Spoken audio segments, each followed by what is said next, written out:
The wilds of the Siberian woodlands hold many perils for those of us that are more adventurous. Everything from Siberian tigers to unpredictable weather changes. But what if there was something else that wasn't thought about before that could land us in a dire predicament that would cause panic and lead us to our own demise? Our story today explores the very nature of such possibilities. During the Cold War, in the middle of the grueling Siberian winter, 9 hikers embarked on an expedition into the Ural Mountains for a time of thrills and merriment. However, something inexplicable happens on their journey which to this day baffles veteran historians and scholars, giving birth to a plethora of hypotheses, everything from the most mundane to the most fantastical. This is the mystery of Dyatlov Pass.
Privet comrades, welcome to our new installment of Mysteries of Histories, where we discuss the grim and strangest epochs of history. My name is Ace, and I'll be your guide into the world of the unknown corners of the world. I'm joined by Johnny, who will be our subject matter expert, shedding light on our topic of the day, the unexplained death of the Dyatlov Pass incident. How are you doing today, Johnny? Pretty good. How are you? Doing pretty good myself, too. Are you ready to get into the mystery of Dyatlov Pass? As much as you can with a complicated case like this. Oh boy, I'm ready. So for the viewers at home, can you tell us a little bit about the group of hikers that were going on the Dyatlov Pass?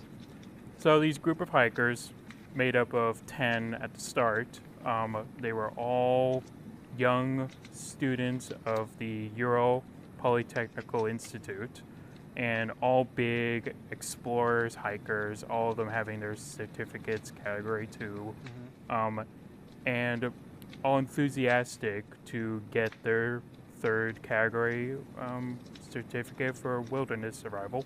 That's all they just want to do. They wanted to challenge themselves. Cool. So this hike was supposed to be a challenge, and then afterwards they should have gotten a certificate. Yeah, approved by the government. Awesome. So what was the planned location? What's the final destination of this hike? So the final destination was Mount Ortorten, which is known locally as Mountain of Swirling Winds, though it's been often miscategorized as translated going as don't go there, but natives believe that this came about after the incident to put in more mystery. Ooh, okay. So I know, doing a little bit of research on my end, they ran into some natives there, right? Yeah. Trappers, hunters. Did these group of hikers ran into the native people? On occasion, mostly with a local hunter who rode around on his reindeer. Oh, wow. So they herd reindeer? Yes, they would breed and herd them, though that has become less so from what I understand as the population continues to shrink, traditions are lost.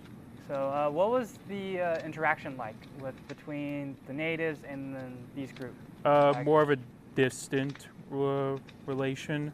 The students were interested in the native culture, being the Mozzie tribe? Yeah, Mozzie tribe. And they would account for languages they would hear, words, find artifacts that are scattered about. Kind of like a research? Not so much. They would collect it for the Institute, but it was more of just casual. Okay, awesome. And then later on the show, we'll kind of talk about the the theory of the tribe maybe sacrificing, murdering these hikers, but we'll save that for later. Did they stop anywhere else along the way? Well, from the full trek, they would have to take 2 trains, truck.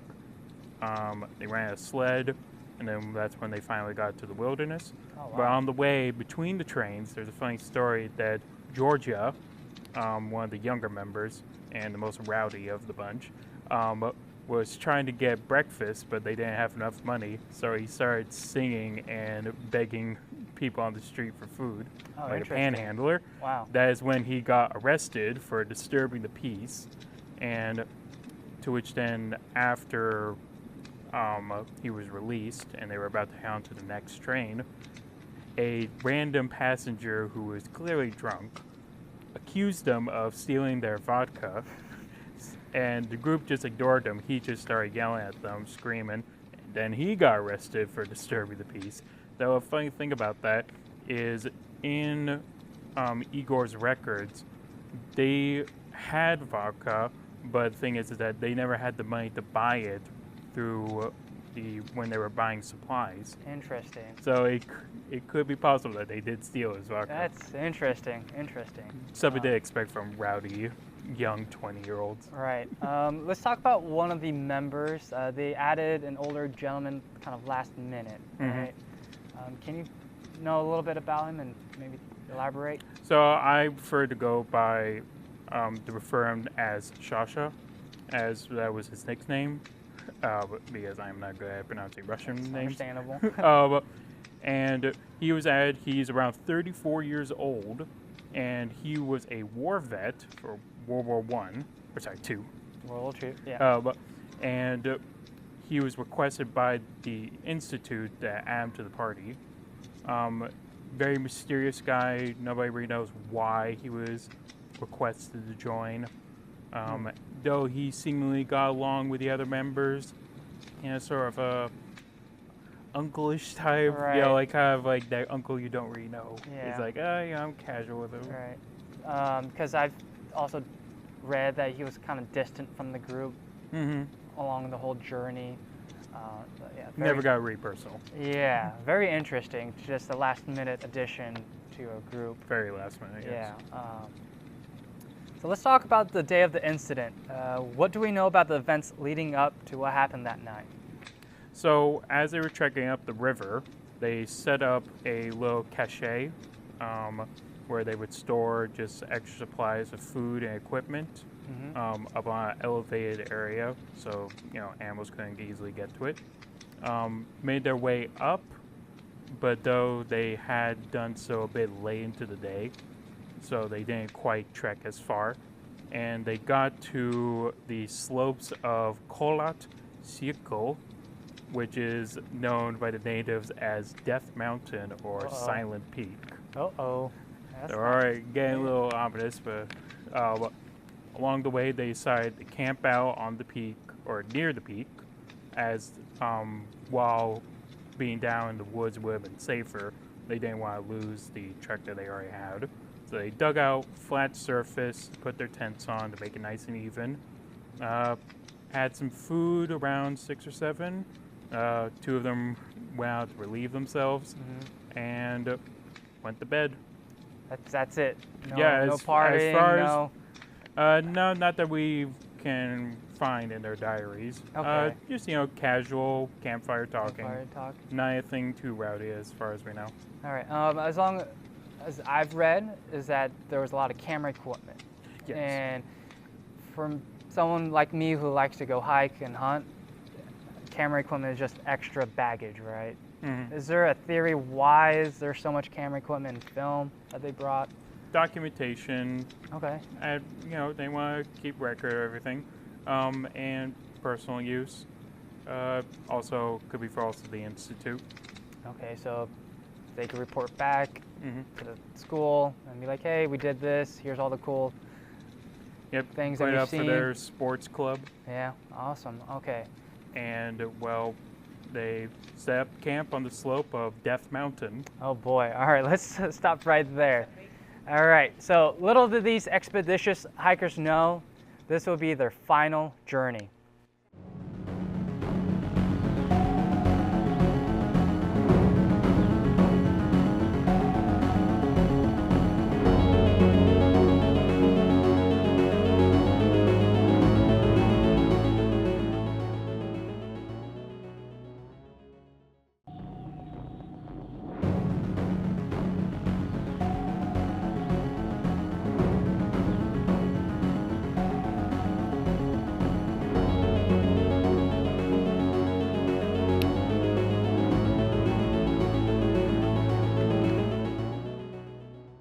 Welcome back to Mysteries of Histories, your #1 gateway into the grim and curious cases of world events. We left off with our merry band of hikers trekking by what is appropriately named Death Mountain, only to never come down from those accursed mountains, prompting a search and rescue to be deployed, only for the would-be rescuers to discover the grim fate of our adventurous students and the aftermath of an investigation that leaves more questions than answers. Without further ado, let's dive back into the fascinating tale with our household expert, Johnny. All right, Johnny, so we left off, they were camping out at the translated name called Death Mountain. Yep. All right.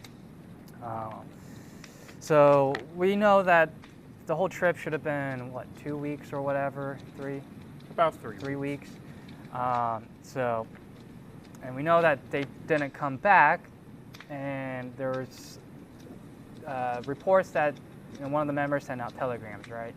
Yeah, so that was supposed to be Igor's job, the team leader. Okay. They were supposed to return on the 12th of February back to the small village of Vizhya. And Igor had told Urin, who had stayed behind and went back due to some joint and health issues, that it could take longer, as these expeditions do. Okay. But after, I believe, 2 more weeks since that date, the relatives of all the members started to worry and demanded that the Institute would send out a search party. So Yeah, they did so. Did the search party find them? The search party first found their campsite, following up from the trail that they would expect them to go up, and then seeing the whole event where tent was covered in snow had been torn up from the inside out, and they found footprints, some barefoot, some socks, maybe a couple shoes, all lined up together, walking orderly downhill. So sorry to interrupt, but you said it was cut from the inside out. So not an outside force, probably something from within. They got themselves out. Okay, that's very interesting. Quite very. Said that some had shoes, some were barefoot in obviously freezing conditions. Oh yes, at least negative 30 Celsius. Oh boy, that's cold. Yeah. All right. So the Institute gathered a search party. Where were the bodies found? So about 5 meters away, down the trail, or down the path of footprints, I'm just going to say footprints, they started to get less and less so as the snow disappeared. Though not too far off, under a cedar tree, they found a makeshift fire, and along with that, 2 bodies, being that of Georgia and one of the Uris. One of the years, yeah, there were like 4 years in 3 Uris. 3 years, okay. Yeah, 3 Uris. And then the theory for those 2 is that they died of hypothermia because the fire didn't keep them warm. Hypothermia, and they were very lightly covered. They only had a thin T-shirt, I believe, thin pants, and one of them had socks. Oh, wow! So obviously not dressed for the occasion. Oh, not at all. Yeah, not at all. How about the other members of the group? So further along outside, they started trekking around and found the other members, Igor, Zindia, and the other Yuri. Other Yuri. Yeah, Yuri 2. Yuri 2. Yeah. And where did you find them? They found kind of just scattered about almost meters apart from each other. Interesting. Almost like they lost track of each other. But yet they all seem to have been pointing to back at the tent, as the posture of their heads were all pointing back to the tent. Maybe they realized that, hey, this is kind of silly. We should probably get back to the tent that they ripped open. Though what was interesting is that, so the first two barely had clothes, but the next three had substantially more clothing, and they believe, because of how it was torn, is that they were ripped off of the other guys' bodies because they had found them dead.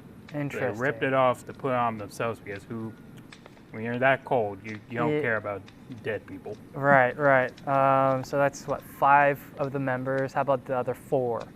So the other 4 were found, I believe, 20 meters away from the cedar tree where the first 2 were. And they were found in what's called the den. Okay. And the den was buried beneath 4 meters of snow. It's a lot of snow. Quite a lot of snow. So beneath it, they found this makeshift little hut's not quite the right word. It's like a bunch of branches knotted together with clothing. Okay. And both above and below the bodies. And this was suspected to be Sasha's idea, as he was much more of a survivalist. And it was to keep their bodies from connecting with the snow and therefore keeping them more Try warm. to keep them warm. And Sasha was the older gentleman. Was the older gentleman, yes. Who came up with this idea. Yeah, that's what they believe. Okay. That's more of a hypothesis. Okay. And then there should be a couple other members Yeah. that we haven't discussed. And where were they found? They were found alongside him, all lined up in a row, sort of just laid down. And it looked like they kind of traded off clothing as one died. Interesting. Yeah, just, again, survival. Very interesting. So these people had, unlike the others, had far worse injuries. The others before had maybe some burns, scratches, maybe a fracture. These ones had what the autopsy group said was equivalent to a car accident. Oh wow, that's multiple broken ribs, right, fractures on the skull, and said that it must have been from some kind of fall. Interesting. With the little reading I did, there's a group that fell into a ravine. Yeah, this was the group. The group, okay, and then it was terrible. So yeah, and ravine, I should clarify how it's maybe been misinterpreted. It's not quite a straight drop kind of ravine, so it's more of a slope that just goes really quickly down. Like, it's not quite like, it's more like a gradual slope. To which they think, due to inadequate sight, to be able to see in the dark, and especially with snow, not quite getting that sense of depth of field, they might have fallen down, and that's how they got their injuries. Interesting.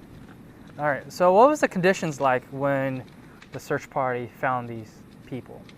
It had gotten a bit warmer, but it was still quite cold. This was only a couple days, a week after we guess died, which was around February 1st or 2nd. So it's only been a week. All right. Around a week. Yeah, and still a lot of the snow hadn't quite melted yet. So that's why they were only able to find 5 of the members, and they couldn't find the other 4 until much later in May. Okay. So when the snow melted and one of the indigenous people out with their dog found a trail of broken branches, to which led them to some of the clothing that was sticking out of the snow. And of course, the locals knew about the incident and that there were still missing hikers. So they called in. Some military also came to help. Wow. Yeah. So it got quite serious. Very serious. So after the search party found them, you said the military got involved. This was in Cold War, so Soviet Union. So what was their official reasoning for this tragic event? The official reasoning given by the end of it was that it was I wish I could find the exact quote because it's quite ridiculous what they came up with. It was quite vague, especially. So, 1959, the lead investigator, Lev Ivanov, said this: cause of death was an unknown compelling force which the hikers were unable to overcome. What does that mean?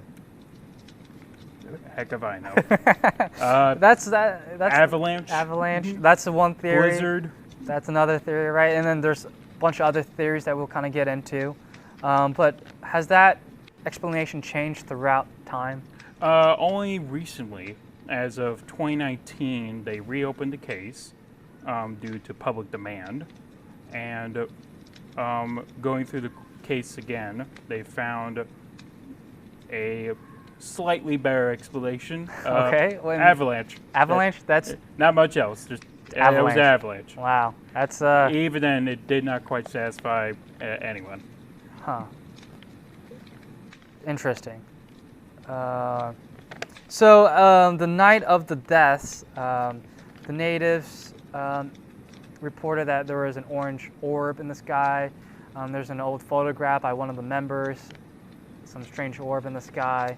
Possibly. What do you know? What is that all about? So it wasn't even just the native; it was also some geologists reported seeing okay. that as well. Though again, can't be quite confirmed, and it's not the best evidence to use. Just people saying they saw something. Mm-hmm. As to what it could have been, the government never commented on it. Investigators, people have thought of all sorts of ideas. Missiles, UFO. Especially Cold War era. A lot of, Cold War.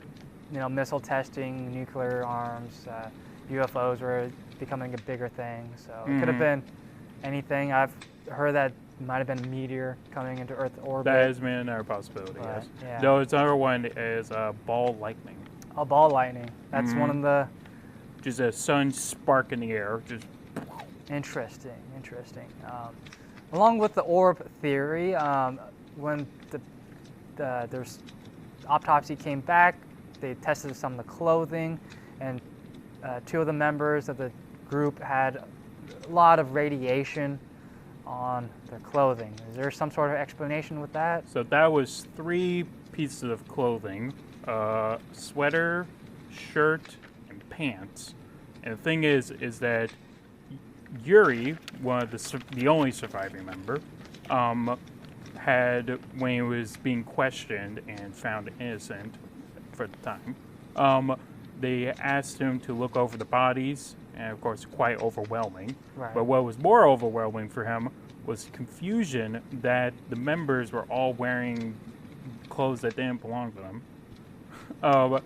And the clothes that did have the radiation were members who were working with radioactive substances. One was working at a factory that was developing nuclear weapons, and the one had previously worked at a secret facility that was testing for also nuclear weapons. Interesting. And that's a whole mystery on its own of all the people in that town just vanish. Nobody acknowledges it until very recently. Huh, that's very interesting, especially in the time frame of the country. So we're going to come talk about some of the theories of what happened. So one of the theories is that during the night, they were cooking on a stove and a fire happened. There's pictures of, the hikers in their burnt clothing, and the autopsy says some people got burnt. So was it a fire that may have started this whole fiasco? It's possible. The only issue with the theory is that there isn't much mention in the diaries of cooking that night, and when they found the campsite, there was no mention of the stove being assembled and no evidence of any freshly cooked food. And the burns, the autopsy didn't make much note of, though it's questionable of the autopsy's legitimacy due to the rush nature of it, and possibly the doctors not they were not informed as to, or qualified, I should say, for what they were looking for, as the whole investigation was centered around if it was a murder. They weren't quite looking for natural incidents. So the case of burning, as long as they didn't think, oh, it was someone causing it to another person, they just didn't acknowledge it much. So it could have been a case that they just burned themselves, like in that photo. They just burned themselves before and it just stuck around. I mean, I think if you're, how to fire in a tent, you just cut open and you just run out, and then, oh, you guys realized after some time that we made a mistake. It's not, well, that's the thing. If you're taking in so much smoke inhalation, that too. It's going to mess with your mind, it's going to mess with your judgment. You may not even be able to see the tent once you cut it open because it might be covered in black smoke, which is going to blend in with the black darkness.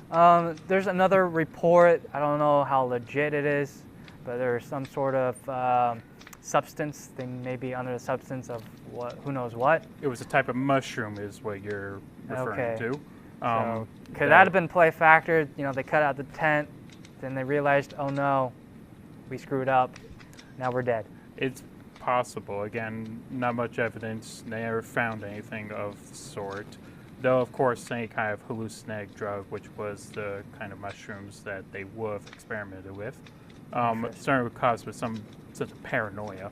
So. Though again, it's like a lot with these theories. It fits in some parts, but it has holes in them. Interesting. That don't quite fill in. Interesting. So where they were staying at during the time frame, that was supposed to be some top secret military testing zone. That's a theory. Maybe they got wiped out via military testing. What do you think about that?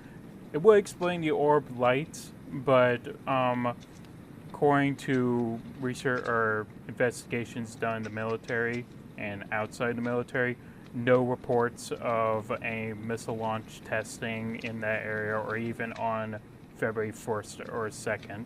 Interesting. So there, again, fits some ideas, and it would answer for the radiation, because going back to that for a bit, the one hole with that of the guys having previously worked at these facilities probably should have known how not to get that stuff onto them in their regular clothing. So it would explain if it was like something besides that. But again, not much evidence. Do you think the two engineers worked with the radiation? Do they think they have brought something out of the facility to show, hey, look what I've been experimenting with? Very unlikely. Unlikely? No? Yeah. Okay. And that wasn't just the kind of, they were developing weapons, so I'm not really sure what you could take home with you. I don't know, but you never know, because Sure, they're all in going to school, right? So they're all very young. Maybe one of them like showing up like, hey, cool project I'm working with. Yeah, no, possibly. Yeah. Maybe, who knows? So the Sasha, the uncle fellow, there's a theory that he's a KGB spy. That's kind of why he was added last minute to the thing.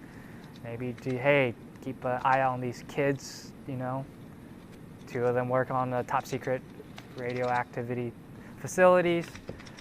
Is he responsible for the murders of these hikers? I would say out of all the theories that I've seen, while there are some better ones, KGB isn't the most ridiculous, especially when looking into his backstory, even though there are some inconsistencies with his documentation. It is very clear that he was a patriot of the communist Soviet Union. Okay. He was a member of the party. He had served multiple years, World War II, and tried multiple times trying to reinstate himself in the military. Wasn't quite successful, but maybe that's part of the issues with his record. Maybe he was picked up by KGB, and could be multiple reasons why he went to them. Maybe they weren't aware of his presence and he was spying on them. Maybe because they're all engineers, especially the two working with nuclear weapons. Yep. It's like, hey, what are these kids up to? Maybe they're talking to each other. Maybe they're talking about things they shouldn't be talking about. That could be a big red flag, Yeah, or another theory is that they all knew and just kept quiet about it, even in their diaries. Interesting. And the goal was to spy on facilities in case, like, say, the missiles. Mm-hmm. If that was the case, they were out there maybe because governments always spy on themselves. They have, Right. you gotta keep an eye on themselves. Yep. Every department's after each other. And then the third theory is that they were meeting up with CIA and going to give them false information. CIA was like, oh, this is false. Bang. So let's kind of go to that point. So they planned this hike. At the final destination, they're supposed to meet with CIA, give them fake information about nuclear weapons or what have you. Private CIA ones. That's interesting. I didn't know about that. Yeah, that's where it gets kind of weak with bringing in other parties. Like, there's also been ideas of Sasha bringing his own men, meeting up at the location. But the problem is that the snow doesn't lie. If they were being forced out of the tent by these men, it would have been footprints. Or in the case of just Sasha doing it, why would they need to cut out when they could leave? Unless it was meant to look like that. Maybe they went downhill and they met up down there. But then again, why was only 4 of them beaten while the other 2 just seemed to die of hypothermia? Doesn't quite fit. And also, why would you separate from the group? That doesn't make sense to me. Nope. So avalanche explanation, that is the quote-unquote official, if you want to believe that, it's the official narrative from the government. Does that fit? I would say it's one of the more plausible ones. It's one that I lean more towards.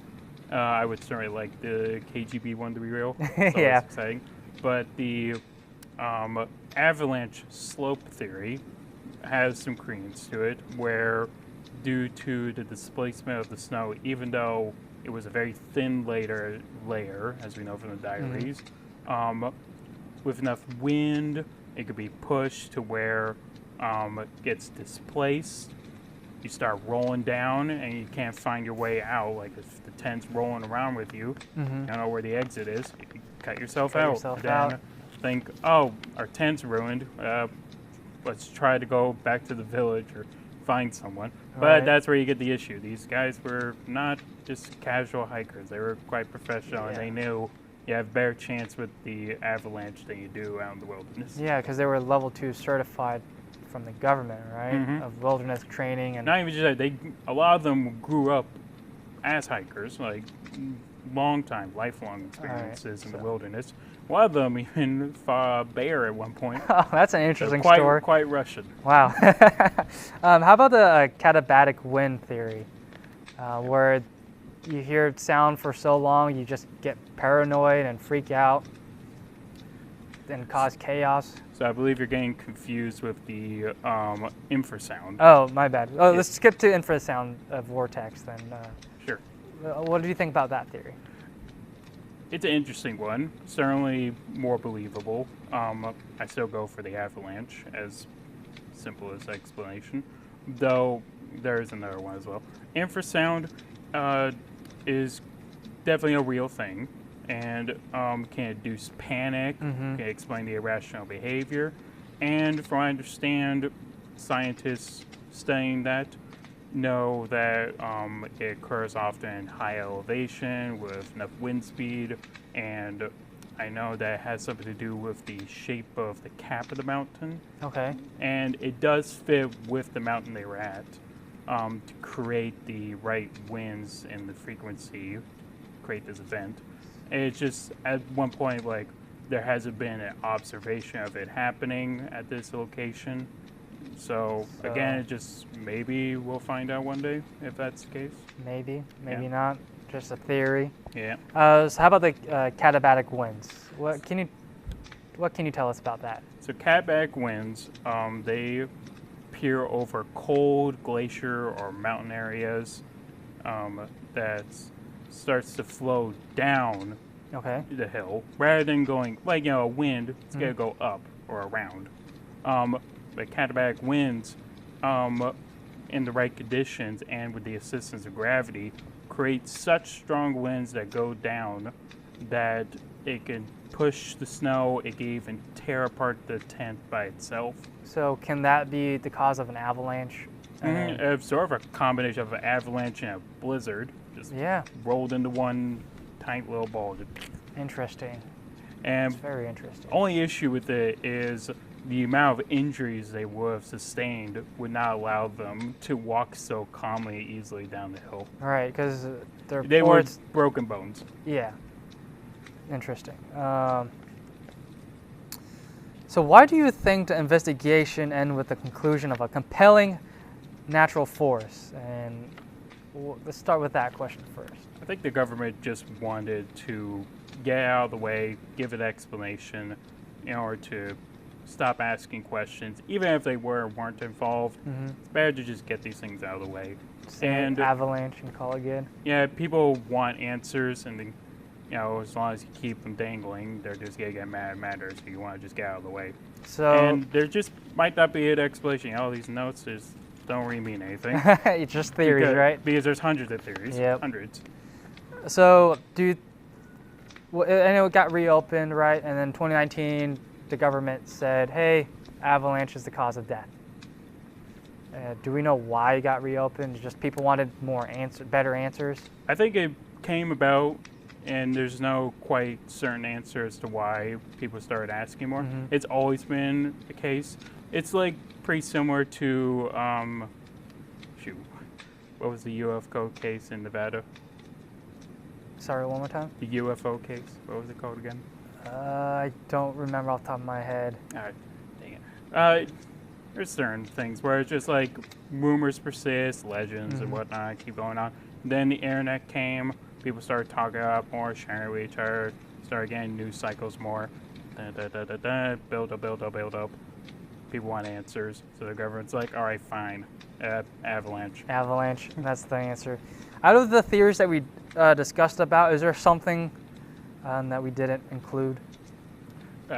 Too many. Too many? Too many to talk about. Yeah. Popular one, people love Yeti. The Yeti. I mean, classic. Classic one. Yeah. What do you think about the Yeti?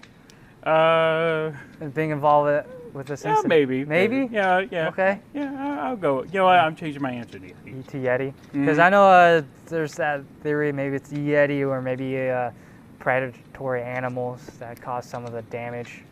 But Predatory animals are unlikely. I know people have suggested wolverines. Which, interesting. Not too sure about that. Wolverines don't usually hunt humans. Kind of just keep themselves or fight bears or something. Bear would not attack everyone. It would attack maybe one or two people. Exactly. And bears rarely eat people. Maybe ones in Russia are more common to eat people. But it would get its fill after one or two and then just leave. Yeah. So, how about the UFO theory? I know that's fairly common in the internet world. It's common with everything. Everything, yeah, UFOs. Ever since man created flying machines, people have been seeing them. Yeah, just like everything else, people see what they want to see. I mean, it might explain the orb, Yeah, no, people usually take that as the orb. It's like, oh yeah, that's where the orbs were, that's how they got radiated. Or like even stranger things like how one of them had their tongue missing and a couple had their eyes missing. There have been cases of like UFO abductions where animals are taken and then like part of their guts are taken or tongues and such. Interesting. But I've read a theory that maybe with those groups of people who got the eyes gouged out and the tongue missing, maybe they trespassed some native lands. Is that possible? Unlikely, because the natives, even though it's been said that they treat the land holy, it's been more commonly talked about with people who have interviewed, such as I know BBC did an interview with a lot of the current natives, someone whose grandparents certainly had helped with the investigation. They refer to that area as just desolate, useless land. Like you can't grow on it, you can't feed anything on it, it's just useless. There is a holy site nearby, but the trekkers were not really disturbing it. Not close to it. All right, last question of the day. What do you think what really happened? Heck if I know, man. I've been looking up this stuff, reading through so many documents, trying to understand if these are correctly translated. Of course, I don't speak Russian, so I'm kind of relying on secondhand. But honestly, it might just be an avalanche, as unsatisfying as he is. I'm also in the theory, or in the idea that, so the two that they found near the cedar tree, they had gone there before the others. They were still uphill. They had gone down there, started a fire, but then just died of hypothermia. But the fire was still lit, so the others walking forward, they found, I believe it was, shoot, I forgot his name. One of their members injured themselves. They tried carrying him down, seeing the light. They're thinking, oh, here's some other, our other members are there. All right. But misjudging that, ravine, they end up just rolling downhill, breaking their bones, and then just tried to survive in the den and just die of hypothermia. Wow. Okay. So you think it's just natural? Yeah, ghost. Ghost. Sure. UFOs, maybe the Yeti. Yeah, it's just choose your own adventure. Yeah. Alrighty. All right. Well, thank you all my fellow travelers for joining us at Mysteries of Histories. This is a production brought to you by the Broadcasting Video Production Program at Bates Technical College. Be sure to like and subscribe for our future productions. And remember, folks, stay prithee, stay curious, and remain inquisitive. I'm Ace, joined by Johnny, and we all bid you dos videnia.